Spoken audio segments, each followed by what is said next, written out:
राम राम मंडळी. आज ना आपला दुसरा दिन शे. आपलं शरीर चांगलं राहावानी करता तुमले मी या ठिकाणी माहिती देणार शे. आज ना जो विषय शे तो आपला सकाळमा उठानंतर आपला पोटले जी गरज राहस ती आपण देतस का?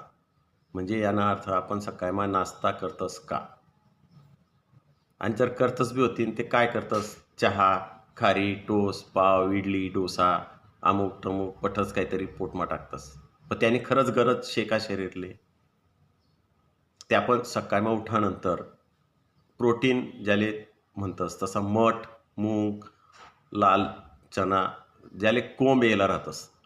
त्याने साधी उसळ कांदा, टमाटा सगळं काहीतरी त्यानामा टाका. तेल टाकं नाही टाकं, मीठ टाकं नाही टाकं.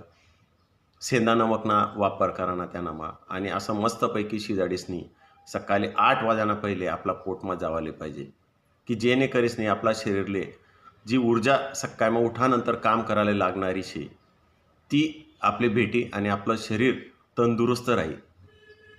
कारण आजकाल नाश्ता करानी पद्धत माहीत नाही आणि जर करी बी होई, तर ती खूपच वेगळी पद्धत चालू होई जायली आहे. सकाळमा पोरेसले म्हणा, आपण स्वतः म्हणा, खारी, टोस्ट, पाव, बिस्किट चहानी संगे लेवालेच पाहिजे. नाहीतर ते घरमा येताना 1-1, 2-2 किलो या गोष्टी लयालेच पाहिजेत. अशी एक प्रथा पडी जायली शे. आपण जुना लोकेसना विचार करा, त्यासनं आयुष्य, त्यासनं आरोग्य जर विचार करा, आपला आजी-आजोबा, तर यासनं काय होतं? तो विचार करा आणि आपण आज काय पोटमा टाकी राहणं.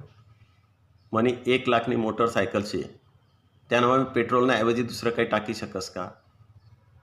मग मन जर करोडो रुपयानं शरीर शे, त्यानं मग मी टाकताना काही विचार करायला पाहिजे.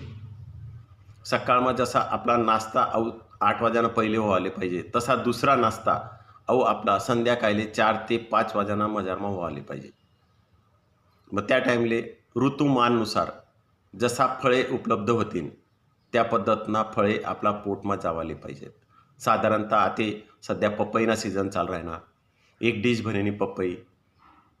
पुढे जसा टरबूज, डांगर यासना सीझनी त्या पद्धतीने ऋतूमा ज्या उपलब्ध होतील त्या.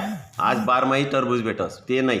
ज्या टाईमले जे उपलब्ध राहील ते आपण नाही काय भेटणं, 4 काजू, 4 बदाम, नाहीच काय भेटणं, ते ओट्स भेटतस मार्केटमा, त्या खावा. नाही ते मुठभर फुटाणा, काळा फुटाणा, बिना मीठना, त्या आपले 4 ते 5 वाजांना दरम्यान आपला पोटमा जावालेच पाहिजे. कारण या 2 नाश्ता जर आपण चालू करा, ते आपलं शरीर तंदुरुस्त राहील